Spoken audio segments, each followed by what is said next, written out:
Voilà, donc les absents, c'est vrai que certains en parlent, mais nous devons un peu focus sur le cas de Habib Diallo parce que moi, je suis champion d'Afrique. Et à un moment, c'est vrai que Aliou Cissé, petite conférence de presse, là, il y a liste bi, on n'est que champion d'Afrique d'ailleurs am statut, mais à l'époque déjà, si liste beaucoup de won. Donc nous voulons voir un peu les chiffres. Est-ce que bon, peut-être je vais pas commencer par Tala, mais plutôt par Babacar. Est-ce que doit commencer à Tala? Non, Tala. Il y a un problème d'objectivité. Voilà, c'est ça. Mais Babacar, est-ce qu'il y a quand même absence bi xawna la bête? Voilà, tu attendais un peu. Non, sincèrement, bêtement. Parce que moi, damay dem si logique ko Aliou Cissé daal. Voilà. Donc il nous a indiqué carrément que du ko jël à l'avant-dernière au dernier rassemblement.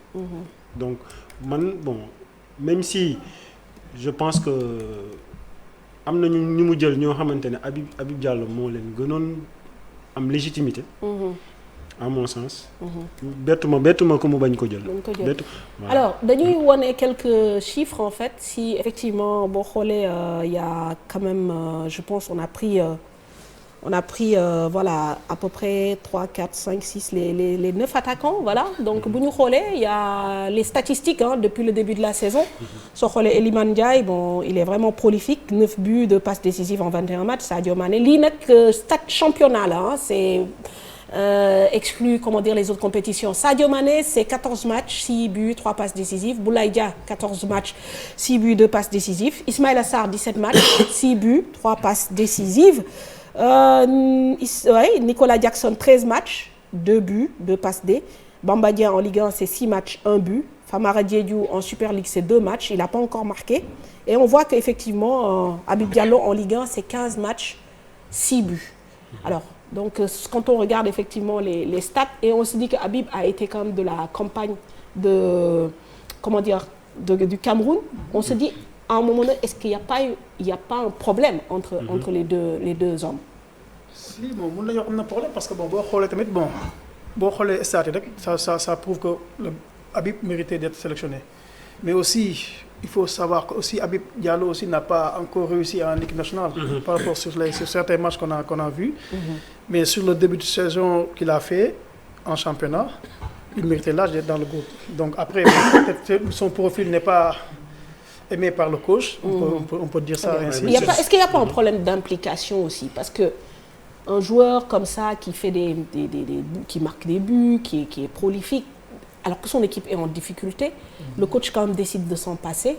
Est-ce qu'il n'y a pas un problème de personnalité aussi du côté de... Oui, peut-être ça peut l'être, hein, mais en général, moi, quand je vois certains coachs, nous mieux accompagner les joueurs quand ils sont en difficulté. Habib n'a jamais été en difficulté depuis qu'il est en France. Hein. Je peux dire qu'on connaît son parcours.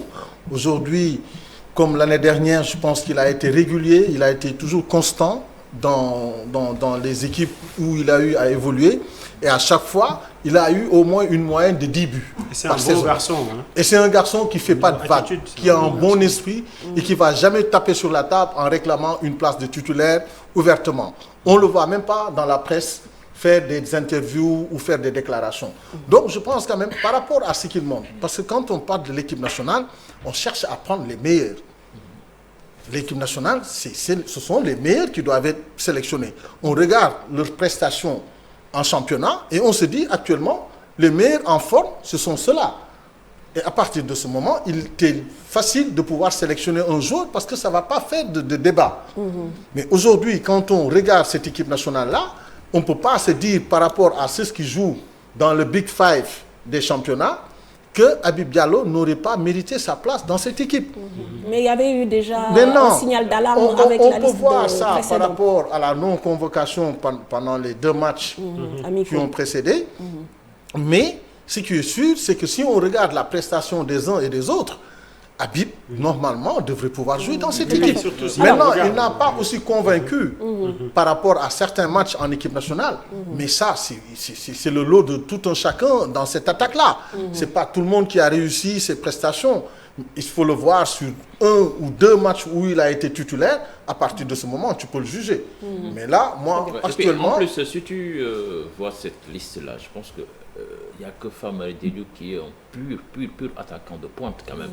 Et il est très en deçà de sa forme actuellement. Gis nga statistique mi ngi koy wane 2 matchs, pas de but, ça veut dire que donc il n'est pas en forme. Suñu jugé woon ci forme du moment du bokk ci. Mais si on regarde les stats, merci cher pour la transition, parce que là, la Pierre, voilà, là on va voir les stats justement en termes de ratio de nombre de buts et de voilà. Habib Diallo, c'est 2 buts en 14 sélections et là 25 sélections, 10 buts. Donc quelque part, quand on met ça sur la balance. Mais 14 sélections. Je pense que ce serait bien de voir le nombre de minutes aussi qu'il a sur le terrain. Il a joué. Je pense qu'il a eu 2 titularisations. 2 titularisations. Je pense maximum 3. Ça n'a pas été quand même quelque chose qui pouvait faire pencher la balance. Parce que tu ne peux pas dire un garçon qui joue régulièrement en Ligue 1 française, qui marque 10 buts par saison, qu'il n'est pas bon. Non, c'est vrai. Honnêtement, objectivement, si on regarde... de confiance aussi. Non, si on enlève le... Allez. On enlève l'équipe nationale, on regarde les 2 joueurs, Famara Diédhiou et Habib Diallo, il n'y a pas photo. Pour moi, Habib Diallo est un joueur qui est beaucoup plus complet. Mais même en équipe nationale, il n'a pas eu de contenu. Mais en équipe nationale, il faut le dire, il n'a pas eu beaucoup de matchs à jouer. Il n'a pas enchaîné.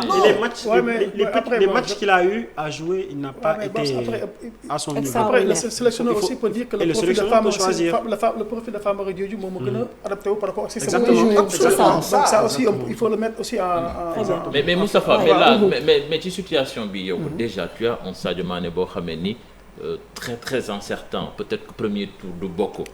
Et là tu te prives d'un attaquant boo xamee ni il a un profil boo xamee ni différent boo xamee ni ça peut te servir. Alors que suñu xoolee ci liste bi tu as empilé énormément de milieux de terrain yoo xamee ni c'est sûr que très bien. Alors ouais, Babacar. Moi ce que je pense c'est qu'aujourd'hui il a choisi par rapport au nombre de buts.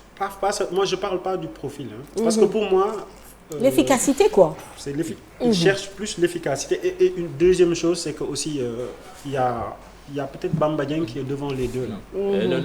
Même efficacité même efficacité pour relativiser. Parce que le nombre de matchs parce que tey booy calculer moyenne da ngay jël lan le nombre de matchs disputés et le nombre de buts marqués. Exactement. Donc léegi Habib ñaata match la disputé. ñaata but la marqué. Tey boo ko xoolee par rapport à sa régularité dans le championnat français. yow bi ñu lay jël équipe nationale Sénégal du da nga doon jouer régulièrement à Metz di dugal. ñu fekk équipe nationale boo xam ne ay ñoom El Hadj Diouf ak ay mag ñoo ci nekkoon nga nekk xale ñu dugal la ci. C'est parce que tu jouais bien et tu marquais des buts et donc sur le côté gauche on avait un peu de difficulté et on a pensé à toi. Aujourd'hui mënuloo jël ki nga xam ne mi ngi jouer Ligue 1 régulièrement depuis des années il marque des buts et après quand il vient en équipe nationale il n'est pas titulaire et après quand tu fais une sélection tu peux pas compter sur lui. Donne-lui au moins sa chance de pouvoir s'exprimer sur 2 matchs 3 matchs et à partir de là tu pourras dire écoute le garçon moi je lui ai donné 2 matchs 3 matchs il n'a pas convaincu et là je me passe de lui. Très bien. Et en plus le nombre de buts de Famara là je pense qu'il y a eu 2 triplés face à l'Eswatini beneen bi c'était xawma le match qu'on avait joué en Afrique du Sud là si on regarde on respecte ces équipes. Non, le coach il compte plus sur Famara que sur Habib. C'est plutôt ça parce que quand on regarde de manière objective la Ligue 1 ça n'a rien à voir avec certains championnats quand même qu'on se le dise.